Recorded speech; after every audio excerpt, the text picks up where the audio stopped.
And so, you know, we have this skyrocketing thing going on, and I have a little chart. This is one particular real house, and so each of these little triangles is a refinance on the mortgage, right? And it's my favorite mortgage company, which is now bankrupt, AmeriQuest. And the head of AmeriQuest bought himself the ambassadorship to the Netherlands in the 2004 election. That's another story. So here we have a refi in 2000, another one in 2002, another one in 2003, another one in 2004, two of them in 2004, and one in 2005. The mortgage amount in this house increases by 136%, and then it goes into foreclosure. But recognize, why is this happening? Because the money that's being made is on the fees and the commissions made when you originate a loan. No, everybody knows we're not going to hold on to this mortgage for 30 years. The day after we close, we're selling it off. We don't care if the people pay or can pay. But each of those triangles represents a commission and fees that borrowers paid on that mortgage, right? And all of them were made by one mortgage company, AmeriQuest. Okay? So they're refining this house 5-6 times in a short period of time. They're harvesting a ton of profit, right? Now you'd like to know who got what, right? How much commissions were made on each sale, on each refinance. It's not a sale, it's a refinance. Who got what in their pocket and stuff. That's pretty hard to get at, right? We're working on that. Now the other thing we have done, of course, is talk to people. Right now we're mainly engaged in interviews. And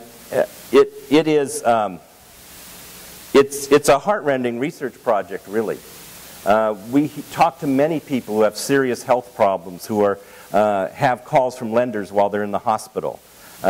We have people losing their homes and so on. And so as a researcher, it's a challenge. But I'll read you some of these quotes here. They just want you as a customer so they can get their commission. They profit from you, and after that, they are through with you. They could care less. You are just a temporary asset to them, and after that, they excuse my language, they kiss you goodbye and say see ya, and that's it. So you really get a sense of how vulnerable people were and how much trust they've lost. And remember, this is a community that 30 years ago is redlined. In other words, under any circumstances, people could not get a mortgage back then. And there are no banks in this neighborhood. And in fact, there's a legal thing. If you have an ATM, it qualifies as a bank branch. Okay? If it takes deposits, it qualifies as a bank branch, even if it's just a literal hole in the wall. It really does just piss you off, and your trust with everyone is gone. My house never gets to acquire the equity that is building in everyone's houses, and the banks get it. That's free money.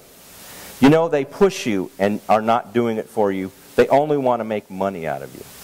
So people are recognizing, you know, what's happening in their community, and they also understand somewhat about what's happening in other people's communities, that they have been shut out, right, for many years. And this is one reason why people are especially vulnerable to the targeted marketing efforts of subprime lenders.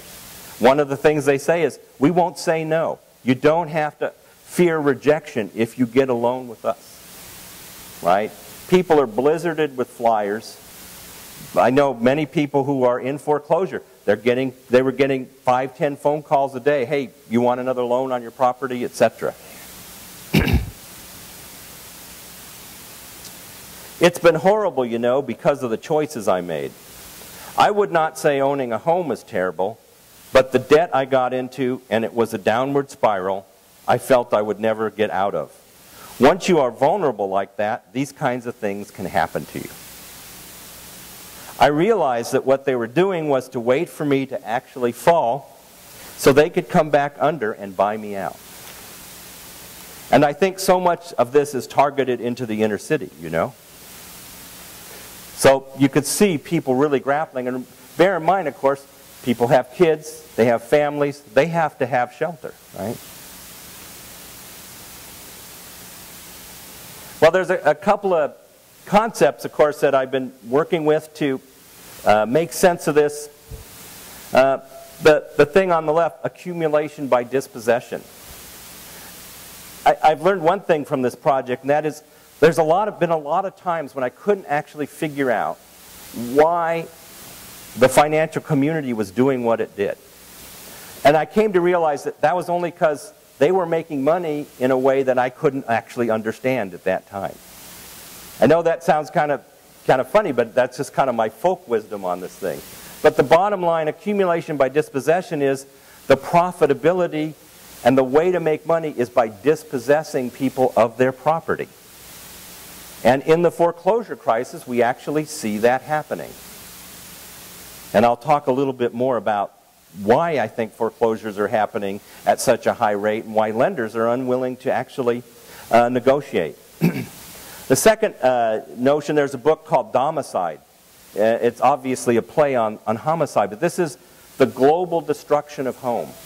And so when we can go like to cities that are going to have the Olympics, and we see commonly that housing is demolished to make way for facilities, that many millions of people are losing their homes to dams and other big projects. But right here in the U.S., millions of people right now are losing their homes and their sense of security. And so maybe this kind of domicide is kind of like, wow, yeah, this is something that is going on.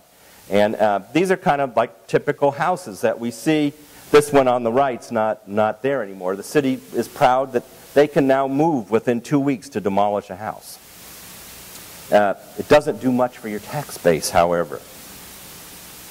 But there's another phase to foreclosure, too. And if you're like me and you want to spend a relaxing Sunday afternoon, you go online and get a map of foreclosures, because you can sometimes, depending on the county, you can get this information. So we had a list of addresses. We went out to the suburbs, and here's a typical foreclosure. These townhome developments are simply riddled with foreclosures. And there's actually, in many cases, one place is foreclosed and the adjoining unit is actually occupied. Right? And then you're trying to figure out who's paying the homeowners association fees and stuff. But here's the front door. You can see the padlock on the door and the different notices. Amongst the notices is one that says this house has been winterized. Don't go in here and turn the water on or do anything like that, because when this first started happening, people would just leave their houses. They didn't winterize them. In Minnesota, what happens? Right? The pipes freeze, and you had just some unbelievable waterfalls in these basements of old houses and stuff that you'd see. So